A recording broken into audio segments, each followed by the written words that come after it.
আলাইকুম। রুকসানার রান্নার গল্পে সবাইকে স্বাগত। রোদে দেওয়ার জায়গা নেই বা হাতে সময় কম, কোনো চিন্তা নেই। আজ আমি আপনাদের দেখাবো একদম সহজ পদ্ধতিতে রোদে দেওয়ার ঝামেলা ছাড়াই টক ঝাল মিষ্টি আমের আচার। কাঁচা আমের এই সিজনে এই আচারটি একবার বানিয়ে সারা বছর সংরক্ষণ করতে পারবেন। চলুন রেসিপিটি শুরু করি।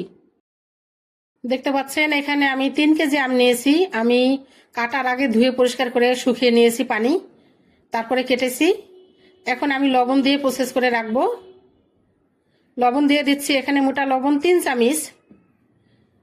তারপরে ঝাঁকিয়ে ঝাঁকিয়ে ঢেকে রাখবো 3-4 ঘন্টা। এভাবে রাখলে কিন্তু আমের ভিতরের যে কষ থাকে এবং আমের ভিতরের পানিটা বের হয়ে আসে আর লবণ ঢুকে, এবং আচার আপনার যদি ভিনিগার নাও দেন তাহলেও ভালো থাকবে এইভাবে করে বানালে। এই যে দেখুন কতটা পানি বের হয়েছে আম থেকে এবং কষ বের হয়েছে, যে পানিটা কেমন দেখাচ্ছে। এখন আমি বানাতে চলে যাব। এখনও যারা নতুন আছেন আমার চ্যানেলে তারা সাবস্ক্রাইব করে পাশে থাকবেন আর বেশি বেশি করে শেয়ার করে দেবেন। আমি একটা কড়াই নিয়েছি, সরিষার তেল দিয়ে দিচ্ছি। এখানে দিচ্ছি 1 টেবিল চামচ পাঁচফোড়ন, আস্ত পাঁচফোড়ন, আর দিয়ে দিচ্ছি আস্ত শুকনা মরিচ 10-12টার বেশি হবে। এভাবে আস্ত মরিচ আচারের মধ্যে থাকলে ভালো লাগে,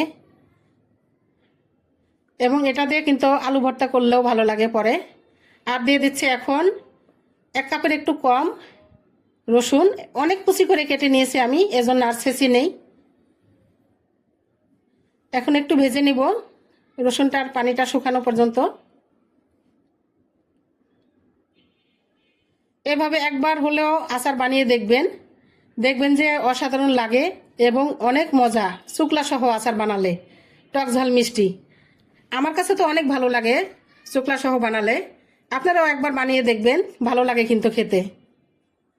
যখন 2-3 দিন হয়ে যাবে তখন কিন্তু শুকলাটা নরম হয়ে যায়, অনেক মজা লাগে কামড় দিলে।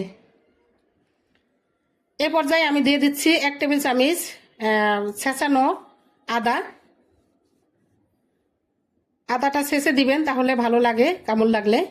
আর একটু তেল দিয়ে দিচ্ছি আমি, প্রথমে বেশি দেইনি, তেলটা কিন্তু অনেকটা ফেনা হয়ে যায়, পড়ে যাওয়ার সম্ভাবনা থাকে, তাই আমি পরে দিচ্ছি।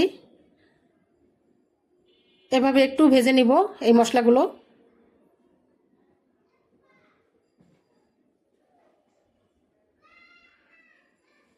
আপনারা কিন্তু এখন আমি আম দিয়ে দিচ্ছি। সরিষার তেল অরিজিনাল কিভাবে বুঝবেন?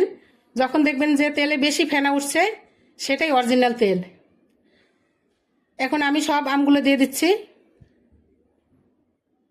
নেড়ে চেড়ে দিব। সুন্দর একটা ফ্লেভার বের হচ্ছে। এখন আমি নেড়ে চেড়ে নিচ্ছি। এখন দিব কিছু শুকনা মশলা, ধনিয়ার গুঁড়া 1 চা চামচ, শুকনা মরিচের গুঁড়া 1 চা চামচ, আর হলুদের গুঁড়া 1 চা চামচ দিচ্ছি আমি। আর দিচ্ছি 1 টেবিল চামচ চিলি ফ্লেক্স। চিলি ফ্লেক্সটা দিলে একটু ভালো লাগে দেখতে, তাই আমি এখানে 1 চামচ শুকনা মরিচের গুঁড়া দিয়ে বাকিটা চিলি ফ্লেক্স দিয়েছি। আপনারা চাইলে নাও দিতে পারেন, 2 চামচ শুকনা মরিচের গুঁড়াও দিতে পারেন।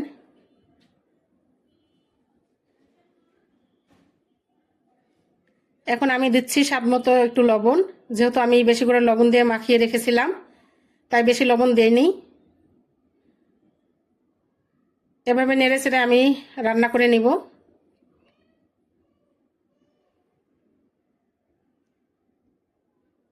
আপনারা অনেকে অনেকভাবে আচার বানিয়ে থাকেন, তবে আমারটার মতো একবার বানিয়ে দেখুন, দেখবেন যে অনায়াসে কিন্তু আচারটা অনেক দিন ভালো থাকে।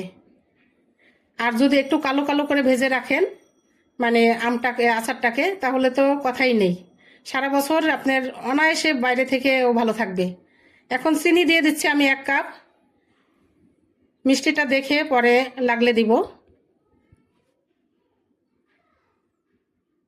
আমার বানাতে বানাতেই অর্ধেক খেয়ে ফেলছে বাচ্চারা, তাই কমে গেছে আম অনেক। দেখুন এভাবে আমি বানিয়ে নিচ্ছি।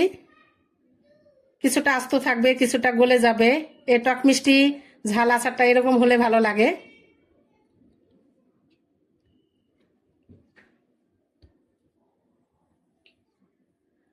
আর খিচুড়ির সাথে খেলে তো কোনো কথাই নেই।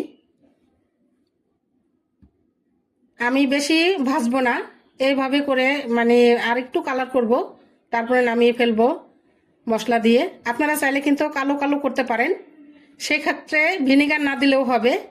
আমি একটু দিয়ে দিচ্ছি 1/3 কাপ।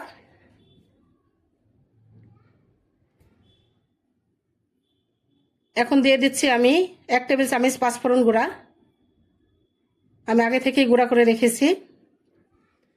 এখন নেড়েচেড়ে আমি আরেকটু আচারটাকে রান্না করে নিব।